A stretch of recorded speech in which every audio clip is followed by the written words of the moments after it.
എല്ലാ വിദ്യാർത്ഥികൾക്കും പുതിയൊരു വീഡിയോയിലേക്ക് സ്വാഗതം.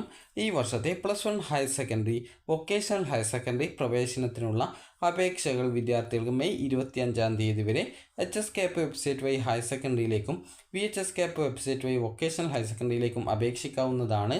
അപ്പോൾ പല വിദ്യാർത്ഥികളും ചോദിക്കുന്ന കാര്യമാണ്, ഒരു തവണ അപേക്ഷ സബ്മിറ്റ് ചെയ്ത് കഴിഞ്ഞാൽ പിന്നീട് അപേക്ഷ എഡിറ്റ് ചെയ്യാൻ പറ്റുമോ എന്നുള്ളത്. അപ്പോൾ വിദ്യാർത്ഥികൾ ആദ്യം ശ്രദ്ധിക്കേണ്ടത്, നിങ്ങൾക്ക് അപേക്ഷയിൽ നൽകുന്ന ഈ ഒരു വിവരങ്ങൾ എഡിറ്റ് ചെയ്യാനായിട്ട് സാധിക്കുന്നതല്ല. അതായത് നിങ്ങൾ ഏത് ജില്ലയിലേക്കാണോ അപേക്ഷിക്കുന്നത് ആ ഒരു ജില്ല, അത് നിങ്ങൾക്ക് മറ്റൊരു ജില്ല വേണമെങ്കിൽ മറ്റൊരു ജില്ലയിലേക്ക് അപേക്ഷിക്കാം. അതുപോലെ തന്നെ നിങ്ങൾ ഇവിടെ നൽകുന്ന ഡീറ്റെയിൽസുകൾ യാതൊരുവിധ കാരണവശാലും നിങ്ങൾക്ക് എഡിറ്റ് ചെയ്യാൻ സാധിക്കില്ല. ഒന്നാമത്തേത് SSLC സ്കീമാണ്. അപ്പോൾ ഈ SSLC സ്കീം ഏതാണ്, അതായത് നിങ്ങൾ CBSE ആണോ ICSE ആണോ ഏതാണെന്നുള്ളത് അത് നിങ്ങൾക്ക് എഡിറ്റ് ചെയ്യാനായിട്ട് സാധിക്കുന്നതല്ല.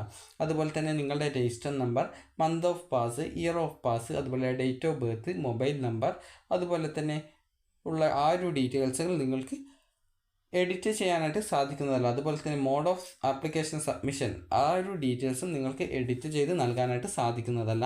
അപ്പോൾ ഈ ഒരു ഡീറ്റെയിൽസ് ഒഴികെയുള്ള ഏതൊരു വിവരങ്ങളും നിങ്ങൾക്ക് എഡിറ്റ് ചെയ്യാൻ സാധിക്കുന്നതായിരിക്കും. അപ്പോൾ നിങ്ങൾക്ക് ഈ ഒരു, അതായത് നിങ്ങളുടെ മൊബൈൽ നമ്പർ ആയിരിക്കണം നൽകേണ്ടത്. അതായത് ചില വിദ്യാർത്ഥികൾ ചിലപ്പോൾ അക്ഷയയിൽ നിന്നോ അല്ലെങ്കിൽ ഇൻ്റർനെറ്റ് കഫേകളിൽ നിന്നോ അവരുടെ മൊബൈൽ നമ്പർ ചിലപ്പോൾ നൽകിയേക്കാം. അപ്പോൾ അങ്ങനെ നൽകാനായിട്ട് പാടുള്ളതല്ല. നിങ്ങളുടെയോ അല്ലെങ്കിൽ നിങ്ങളുടെ രക്ഷിതാവിൻ്റെയോ നമ്പറായിരിക്കണം, അല്ലെങ്കിൽ നിങ്ങളുടെ അമ്മയുടെയോ അല്ലെങ്കിൽ അച്ഛൻ്റെയോ ഒക്കെ നമ്പറായിരിക്കണം നിങ്ങൾ കറക്റ്റായിട്ട് നൽകേണ്ടത്.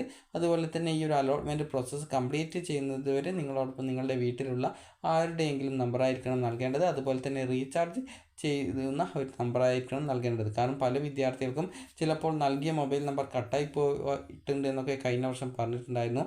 അപ്പോൾ അതുകൊണ്ട് തന്നെ വിദ്യാർത്ഥികൾ ആ ഒരു കാര്യം പ്രത്യേകം ശ്രദ്ധിക്കുക. അപ്പോൾ ഇതിൽ നൽകിയിട്ടുള്ള ഡീറ്റെയിൽസ് ഒഴികെ, അതായത് ഇപ്പോൾ നിങ്ങൾ സ്ക്രീനിൽ കാണുന്ന ഈ ഒരു ഡീറ്റെയിൽസ് ഒഴികെ നിങ്ങൾക്ക് ഏതൊരു വിവരങ്ങളും നിങ്ങൾക്ക് എഡിറ്റ് ചെയ്യാവുന്നതാണ്. അപ്പോൾ നിങ്ങൾക്ക് മറ്റ് ഏതൊരു വിവരം, അതായത് നിങ്ങൾക്ക് ഓപ്ഷൻ, അതുപോലെ തന്നെ നിങ്ങളുടെ പേഴ്സണൽ ഡീറ്റെയിൽസ്, അതുപോലുള്ള മറ്റ് ഏതൊരു വിവരം വേണമെങ്കിലും നിങ്ങൾക്ക് എഡിറ്റ് ചെയ്യാനുള്ള അവസരം ഉണ്ട്. അതായത് നിങ്ങളുടെ പേഴ്സണൽ ഡീറ്റെയിൽസ്, അതുപോലെ തന്നെ ഓപ്ഷൻസ്, കാറ്റഗറി, അതുപോലെ തന്നെ റിസർവേഷനായിട്ട് അപ്ലോഡ് ചെയ്ത ഡോക്യുമെൻറ്റ്സ് എന്നിങ്ങനെ നിങ്ങൾക്ക് എന്തൊക്കെ വിവരങ്ങൾ എഡിറ്റ് ചെയ്യേണ്ടതുണ്ടോ ആ ഒരു വിവരങ്ങളൊക്കെ നിങ്ങൾക്ക് എഡിറ്റ് ചെയ്യാം. ട്രയൽ അലോട്ട്മെൻറ്റ് പ്രസിദ്ധീകരിച്ച ശേഷമാണ് വിദ്യാർത്ഥികൾക്ക് ഈ ഒരു രീതിയിൽ അപേക്ഷയിലെ വിവരങ്ങൾ എഡിറ്റ് ചെയ്യാനുള്ള അവസരം ഉണ്ടായിരിക്കുക.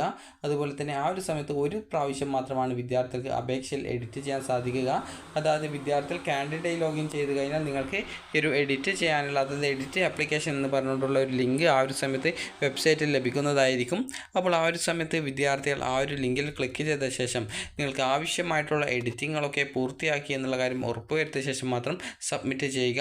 അതുപോലെ തന്നെ ഈ ഒരു കാര്യം വിദ്യാർത്ഥികൾ ശ്രദ്ധിക്കേണ്ടത്, ഈ ഒരു ആപ്ലിക്കേഷൻ സബ്മിറ്റ് ചെയ്യാതെ നിങ്ങൾ ആ ഒരു ലോഗൗട്ട് ചെയ്ത് കഴിഞ്ഞാൽ ആ ഒരു എഡിറ്റ് ചെയ്യാനുള്ള സമയം കഴിഞ്ഞ് കഴിഞ്ഞാൽ പിന്നീട് നിങ്ങളെ ഈ ഒരു അലോട്ട്മെൻറ്റിന് പരിഗണിക്കില്ല. അതുകൊണ്ട് തന്നെ നിങ്ങൾ ചെയ്യേണ്ടത്, ട്രയൽ അലോട്ട്മെൻറ്റ് സമയത്ത് നിങ്ങൾക്ക് അപേക്ഷയിൽ ആവശ്യമായിട്ടുള്ള എന്തൊക്കെ എഡിറ്റിങ്ങൾ, അതായത് ഓപ്ഷനുകളൊക്കെ എഡിറ്റ് ചെയ്യാനുള്ള അവസരമുണ്ട്. അപ്പോൾ നിങ്ങൾ ആ ഒരു രീതിയിൽ എല്ലാ കാര്യങ്ങളും, അതായത് എല്ലാ എഡിറ്റിങ്ങും കാറ്റഗറി ഉൾപ്പെടെ എല്ലാ കാര്യങ്ങളും നിങ്ങൾ എഡിറ്റ് ചെയ്തു, അതായത് എന്നിട്ട് അതിനുശേഷം അതിൻ്റെ ഒരു പ്രിവ്യൂ പേജ് കാണാൻ പറ്റും. ഒരു പച്ച കളറിലായിട്ട് ഫുള്ളായിട്ട് നിങ്ങൾക്ക് എല്ലാ പ്രിവ്യൂ പേജ്, അതായത് നിങ്ങൾ നൽകിയ എല്ലാ ഡീറ്റെയിൽസും കാണാൻ പറ്റും.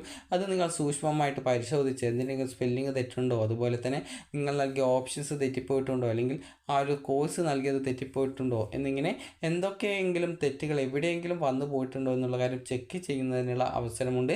അങ്ങനെ പൂർണ്ണമായിട്ടും ചെക്ക് ചെയ്ത് നിങ്ങൾക്കൊരു തെറ്റുമില്ല എന്നുള്ളത് ഉറപ്പുവരുത്തിയ ശേഷം മാത്രം അവിടെയുള്ള ഡിക്ലറേഷൻ ബട്ടണിൽ ക്ലിക്ക് ചെയ്ത ശേഷം കൺഫേം ബട്ടൺ ക്ലിക്ക് ചെയ്ത് നിങ്ങൾക്ക് കൺഫേം ചെയ്യാവുന്നതാണ്. അപ്പോൾ വിദ്യാർത്ഥികൾക്ക് ഈ ഒരു വീഡിയോ ഉപകാരപ്രദമായിട്ടുണ്ടെന്ന് കരുതുന്നു. ഉപകാരപ്രദമായിട്ടുണ്ടെങ്കിൽ ലൈക്ക് ചെയ്യുക, ഷെയർ ചെയ്യുക. Thank you for watching.